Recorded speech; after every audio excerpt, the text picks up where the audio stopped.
when they don't ever review the performance of them, or they think because they've set up an automation to go out every day or once a month or whatever the trigger is, it's kind of like a set it and forget it mentality, and they don't carve out time to go in and look at how it's performing and then ask themselves how they could try and make it better. Because I do think that so much of the marketer's day-to-day is focused on executing and hitting goals, and reporting, because the email's going out automatically, can kind of be like, well, it's going and it's scaling for us.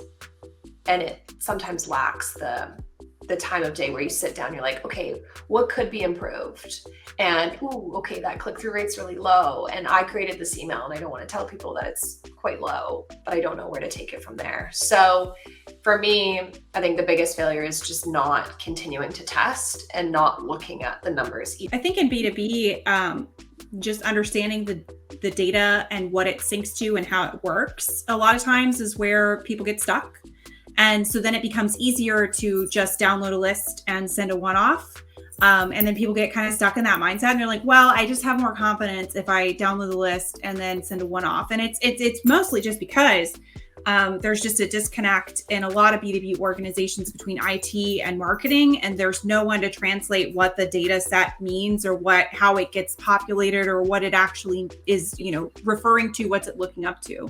So, I mean, I'd say make friends with your CRM team, make sure that you have, their partnership and understanding how the fields work and how the fields are architected. And that'll give you confidence in the data that you need to automate. Because that's a big thing in B2B, is just simply having confidence in your data that when you trigger an automation, it's going to the people you expect it to.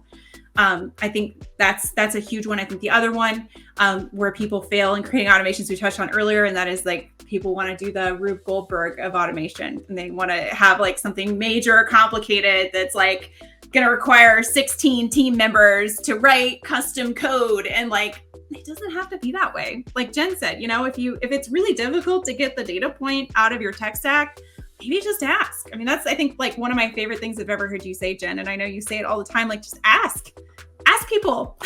They will tell you, or at least the ones who will. Yeah, the ones who are interested will tell you, and the ones who don't answer, well, maybe they weren't interested. I don't know. It's don't overcomplicate it for yourself. I think a lot of marketers fail to go through the simple exercise of auditing what programs are running, and is there one that is aligned with each conversion point in my life cycle? Just that simple, hey, is there a campaign for that? Is there a campaign for that? Is there a campaign for that? And is there also the fallback for that, right? If that campaign is unsuccessful, what's my reactivation strategy? So just simply going do I have a campaign for every single action I'm looking for someone to take? That's a real fundamental thing that you can do in a single afternoon. Just make a little spreadsheet, make a column. These are all the steps in my life cycle. Do I have a campaign that aligns with each one? Where's my gap? Okay, there's my opportunity. I think also, to Natalie's point, overcomplicating things. A lot of marketers have ideas in their head about how certain campaigns are supposed to be. What is the best practice for this campaign? What kind of data and personalization do I need for this? And they overthink it. And so they throw their hands in the air and say, well, I don't have the resources for that, therefore I cannot do it at all.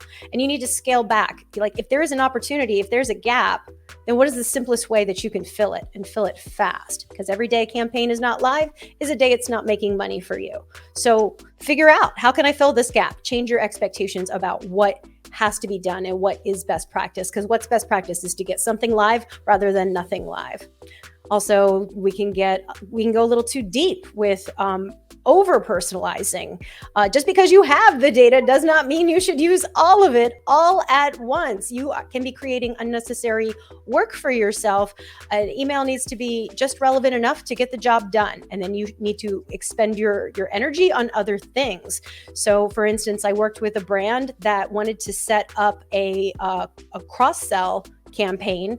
If you were a member of their loyalty program and you bought a bicycle, they wanted to send you an offer so that you could buy bicycle accessories. You could get a pump, you could get a helmet, you could get a bell, whatever it is you want to get. And in theory, yes, that's a great idea. However, that was not even a top 10 product category for them. So like, where can I really pack the biggest punch with my automation? So in that case, I advise, why don't we look at your top 3 product categories and do something a little more broad that's not just bicycles, which don't even appear on your homepage anywhere, right? What can I do that's going to move the needle in the most meaningful way? And don't get too bogged down with ultra minutia unless you've already covered all of the big bases.